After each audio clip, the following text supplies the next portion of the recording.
Thank you, Langdon, and thank you, everyone. It's been really great 2 days, and getting to know many of you it's been very inspiring, your presentation, so I really appreciate that. So my name is Eric Daniels. I'm an architect, interior designer, and associate professor at FIT, where we co-created a minor in design thinking taught by faculty in the School of Art and Design to students in the School of Business and Technology. And my course is called Environments and Experiences, which teaches business schools to discover new business models that disrupt the existing consumer experience in commercial spaces, so retail and eating and drinking establishments. So the typical proposition for most business school students is, what do I need in order to make or design a better product or experience for my customers? But in design thinking, I teach my students how to ask the question, how can I disrupt the existing business model so that I can design a more meaningful product or experience for my customers? So, as an architect, I design both residential and commercial projects, so I bring a unique experience into the classroom where I help the students understand how their disrupting of the business model manifests itself in an interior or an environmental experience for their clients, for their customers. So I can see why the students want to get right into designing, but unfortunately it's like without empathy, meaning they bypass the immersive and research and prototyping phase and go right to the answer, but they don't know what the question is. So I took 23 millennial students, business students, I divided them into 6 teams, and I gave them each a commercial space to design. So these are business students, not interior design students. So I gave them a coffee shop, a diner, an ice cream parlor, a gift shop, a bookstore, and a clothing store to design. Okay? And the following slides that you're going to see is the process that my students and I experienced last semester in this immersion and disruptive process. So, the first question I ask is, why is exploration critical? The answer to that, I took my students to the Microsoft store where they were immersed in this latest technology of AR and VR. And as you can see, my students were really energized about it. They were really happy. They had fun. They became kids. They were, just imagining all kinds of possibilities at this point. So then they asked, so how does this technology, how do I incorporate this into my project? My project is a bookshop. My project is a coffee shop. I don't get this just yet. So was that a fear of, the unknown, a fear of failure? All the students had a big fear of failure. But I reminded them some earlier lectures that I gave them, which focused on the notion of failing fast so that you can succeed sooner. And then their discussions and their interaction with the Microsoft staff became more about the client's needs than their own fears about this technology. So in this exploration, they expanding their idea about what's possible. So then their reaction to all this, they had a more engaging experience outside the classroom that led to a more engaging discussion inside the classroom, and then they began to challenge themselves about what their experience was in the store, so they're kind of becoming the customer as opposed to the designer. And because they immerse themselves in this technology and this hands-on, kind of approach to it, their discussions became more focused, and they started challenging the other teams when they were presenting their own innovative ideas. So this exploration, I believe, again, is critical to expanding what they think about and how they think the possibilities can help them. So, why focus on the feelings? Well, their research started where they were researching these existing business models of Starbucks and Hallmark and Papyrus and Barnes & Noble, as well as more local neighborhood establishments near them. And I wanted the students to be mindful and focused on the experience in the store from the end user's point of view, and because empathy is critical to understanding how you can disrupt the customer's experience. So I charged them to focus on how the shopping experience felt and to document, and convey those feelings to the class the following week. So what you see here are the results of the first assignment, which is to design a collage or a mood board of the customer's experience. So on the left, you have the diner group, and they, as you can see, it was lots of food, right? Lots of choices, too many choices, lots of materials, different types of materials. It wasn't very focused. And again, these are millennials, and they were looking for kind of a unifying philosophy of food, especially in a diner situation. So this was, for them, there's some of it is vegan, some of it is meat, some of it is, spicy, some of it is gluten-free. It's all these different things that they were looking at, that they were reacting to. On the right side is the mood board for the clothing store, and they kind of saw the same thing. They saw that there's too much merchandise to choose. They're conflicting mannequins and displays. The colors were kind of bland. They weren't really into. There's no unifying theme for these stores. And they looked at, they looked at boutiques and Soho boutiques, so high-end shops, as well as Banana Republic and Old Navy and stores like that. So then I said, what are the simple tools that you could use to document these feelings? So again, on the left here is the diner group, and they use the Post-its to document the pros and cons of their findings, and it was a way for them to now kind of prioritize what the possibilities could be. As they got better at this, and again, they had fun doing this. As they got better, they started presenting projects that were a little more fun. So what you see here is the gift shop's version of this board, and now everybody is bootylicious, right? Instead of just the pie charts and the graphs and the pros and the cons. So now they're displaying all of their the customer's experience as it lays out for a gift shop experience. So then I asked them, I gave them the tools to how do they communicate these ideas. And so that's when the storyboards happen.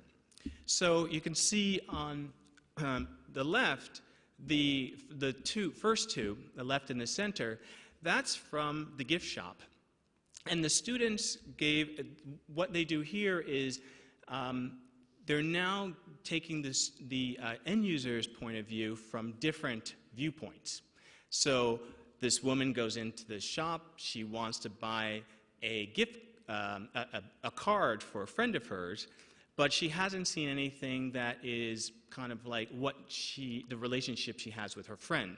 So in walks the store employee. He says, "How can I help you?" And he takes her upstairs so that she can design her own card and bring in her own graphics and maybe download an image of her and her friend onto the card, and then it gets printed out. and then she buys it, she loves it, she's happy, happy customer, happy employee. The middle one, similar, they come in, she wants to buy a Secret Santa, the employee helps her out, tells her where to go, she buys it, and she gets it gift wrapped and leaves. So one of the things that this is doing is also integrating the employee experience with the customer experience. So now that's part of the disruption of this business model. So then the last one is 3 different people based on their varying degree of technology or their relationship to technology. So you have the older woman who represents those of us who really don't want technology. So she goes into the bookstore and she finds her book, she gets a cup of coffee, sits in a comfy seat, and then hopefully buys it and walks out. The bottom gentleman, he ordered it online, he goes in, he gets his book, he's happy, he leaves. The student is in the middle, and she's the millennial, and she either goes upstairs to go to some event, book signing or something, or I also teach the students about signage and graphics and wayfinding. So now she's developed an app that says, okay, where's my book? This is the book I want. Then this app is wayfinding, which takes her to the aisle or the section where the bookstore, where the book is, and she also can color code a light that goes on that says, this is actually my book on this shelf. So in a way, they're now kind of customizing their own experience in the store.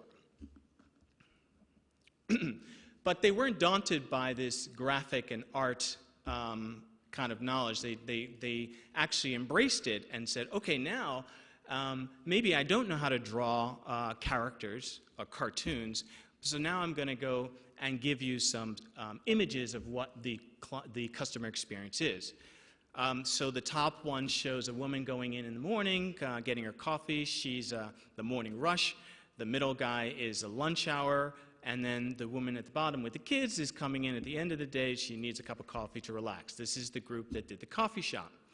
But they also talked about customizing their experience because now they divided the space up into 3 different lines so that the person coming in, getting their morning coffee, can have a coffee and get in and get out. The second guy who wants to take selfies of himself and upload it into Instagram can sit there and do that. And then the third, the woman comes in with the kids, and then she sits down and gets served by the employees. Again, there's this relationship between the employees. The employees are happy because they can decide, depending on which line that the customer is going in, how to approach the customer. Are they rushed? Do they just want to get in and get out? Or do they want to have a more leisure approach? The coffee shop team also, again, was more mindful of sustainability and business practices and fair wages. So, you know, they were more conscious, again, and part of their store was to help people understand why they had this coffee shop in the first place. Okay, so in the end, it was quite amazing how the students kind of they focused on the efficiency of the space, the customization of the product, and the end user experience. So you see that the coffee shop and the diner, they really focused on, you know, service and efficiency. And clothing store in the middle, they talked about customization of their product. And the candy store also, the ice cream shop also, you can customize what your product was in the store, so that everybody had a more engaging experience in the store. But all of these were how to make a better business model, but only 2 were about disruptive business models. So the first 2 slides, they are the gift shop. So this is that Bootylicious gift shop, right? And they said you go up and you redesign your card, or you design a card, you print it out right there, and you get an envelope the size of the card, and you can customize this activity. So you can bring in graphics, or they can have a library of images or things like that. The other side is the clothing store. Now what they did was you come into the clothing store, you pick out your clothes on an app or on your iPad or your phone, and then it's immediately sent to a dressing room. So they've taken the consumer, the purchasing power, and made the whole experience in the dressing room. So you not only can see what you want to wear on display or on the digitally, because as you can see, the clothes that are on the rack are the same clothes that are on the models. So you can actually say, okay, what am I going to look like in this outfit? And then the model models it for you, and then you get those clothes to try on. And after that, you pay for it while you're in the dressing room, right? And then you leave the clothes, and you come out, and you get the clothes in a bag, and you walk away. So in a way, they're customizing how they purchase clothing as a way, as this disruptive business model. So the challenge for me as an instructor, and the challenge for me teaching millennials and iGen and Gen X and all of the generations that are going to follow is, adapting how I can teach the students, and also getting them to understand what a better business model versus a disruptive business model, because they all, through customization, they all decided on how they could make a better example, but it was really difficult for them to come up with a disruptive example. So for me, the challenge is, how can I make all the students understand how to disrupt as opposed to just make better? So this holds true, again, for the corporate world. How do you, get them to go beyond just making a better solution, but more and more disruptive solution? So my colleague Richard Brusanian is here also with me, and we're here to answer any questions you may have afterwards about these practices and how this process works in a university, college situation. We've done this, we're doing a workshop with elementary school kids. I've gone into junior high schools and talked about design thinking. So I'm really interested in education as well as corporate workshops to get people to understand design thinking. As Langdon said, my students' work is out on front there. So that was my interior design students, and I brought this same process of design thinking into the design classroom and to disrupt the business model for supportive housing.